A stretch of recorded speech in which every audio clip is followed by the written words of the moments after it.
Greetings everyone, this is Hegerherger, and I'm going to be doing a quick video about the astrolabe in the opening credits that is new for this season. Now, as a fair warning, this is not exactly going to be a very coherent video. This is me very much putting down my thoughts kind of on the fly, but we'll see. Now, taking a look at the new credits, of which I liked a lot. I do like them. There are a couple things to kind of point out. We have three new scenes on the astrolabe. One is of the wall coming down. The second one that we see is clearly the red wedding, and I have to say that the lion eating the trout is a nice little touch. And we see this scene here with the comet, three dragons, and a much bigger dragon. Now, according to the information that is supplied in the captions with Amazon Prime, they point out what these three scenes are, showing relevant events in the Song of Ice and Fire. So the question is, why now? They've never done this before. The credits, other than the locations that we see, have been the same. The astrolabe scenes that we have seen since season 1 have always been the same. The fall of Old Valyria, the start of Robert's Rebellion, and then House Baratheon gaining the throne. So it boils down to two possibilities. One of them is incredibly mundane and unfortunately the most likely one. The other one, I'm going to get off into more speculative territory, so please forgive me. The first and the mundane reason is suggested by the credits themselves. These don't look like that they were produced by the same people. It looks very much like a different production house took over the care of the opening credits. And I'm suspecting that the models for the Astrolabe bands were kept by the previous production company, and so the new production company did not have access to them to actually be able to use. So they had to come up with their own and new scenes. Which, as I said, sounds like it would be the most likely thing, but quite honestly, that's dull and boring. So let's head off into the weeds a little bit. So I'm going to try to take this on in two separate parts. First, I'm going to take a look at the actual bands, the astrolabe themselves, one at a time, and get details from it. Okay, so this first one is obviously Viserion, the Night King, the army of the undead taking out the wall. Okay, but makes perfect sense as being a very noteworthy event in recent history. The next one is, from left to right, a lion eating a fish, obviously supposed to be a trout. The decapitated body of the young wolf at the twins, obviously the red wedding, and the head there, although it took me a second to realize what I was looking at, clearly that would be the flayed man of House Bolton. And obviously in this third one, you got the big dragon representing Daenerys and her three children that were born under the comet. So this one's pretty self-explanatory.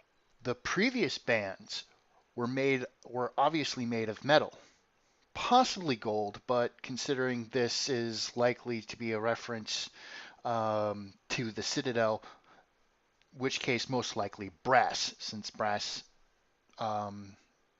classically has been the metal for a lot of precision craft and make historically. But as you can clearly see in this one's made of wood. You can see the grain. It's very obvious. You can see it in the first one, and the second one extremely clearly. The third one, not as clearly, but there are imperfections there that certainly suggest that it is wood, and actually in front of the lower dragon baby, you can see where there's the grain of the wood. So that is very strange. That strikes me as being completely out of place. And why did they put it in reverse order? That also doesn't exactly make sense. They started off with the most recent event and then worked their way backwards. In the previous credits, they started in the past. And why did they put it in reverse order? That also doesn't exactly make sense. They started off with the most recent event and then worked their way backwards. In the previous credits, they started in the past with the fall of Valyria. They then jumped forward, showed us a quick scene of the great houses fighting the Targaryens, and then the next one they show, as I had mentioned before, Robert on the throne. So it doesn't really, to me, it doesn't really make sense when they went in chronological order previously, and now they're suddenly going in reverse chronological order. So I'm going to put on my tinfoil hat and suggest that this is possibly what the Night King is seeing. We know that the Night King is extremely intelligent. He set a trap for the Night's Watch at the Fist of the First Men. He set a trap for the wildlings at Hardhome, and he set a dragon trap at the Ice Lake. We know that he has green seer abilities because he was able to interact with Bran inside a green dream, and we saw him scatter Bran's flock of ravens in the previous season. We also know the White Walkers have their own culture. They're obviously reacting to something, as we saw in the prequel, and to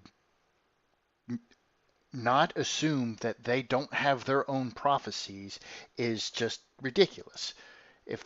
If members of their race, like the Night King, have green sight, of course they're going to have their own prophecies about what is going to happen. And the fact that these bands of the Astrolabe are gilded wood and not crafted metal suggests that they're very old. Now, obviously, they themselves are not of White Walker make, because if they were, they'd be made of ice, not wood.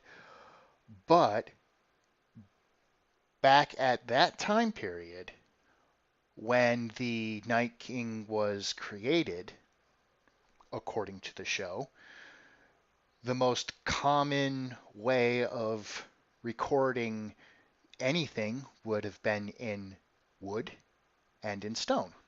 Rune letters are designed to be cut very easily both into stone and wood, and runes are what the first men used to record.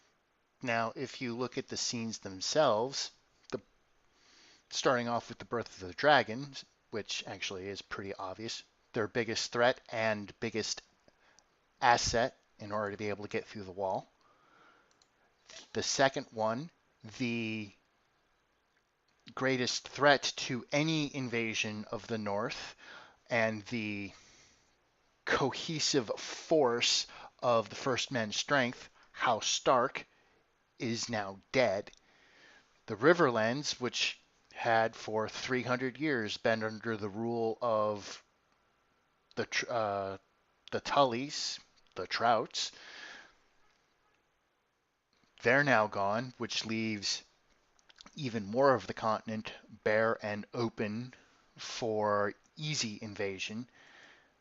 And of course, the fall of the much hated wall by itself, and the scattering of the nasty crows. In the context of the show, I could easily see this being extremely old. Maybe I would seriously doubt an original. The gilding looks a little too fresh. But I could see this as being a relief that has been passed down with nobody really understanding what the heck it was saying. It also doesn't help that it's what 50 to 100 feet in the air, hanging inside the main library of the Citadel. It would not take much to persuade me that this is a bit of first-man knowledge from shortly after, or even conceivably shortly before, the Long Night. So that's really all I have for this time. Tell me what you think of my tinfoil down in the comments. Don't forget to give me a like and share. And my next one will be this upcoming Monday after the next episode. And I'll see you then.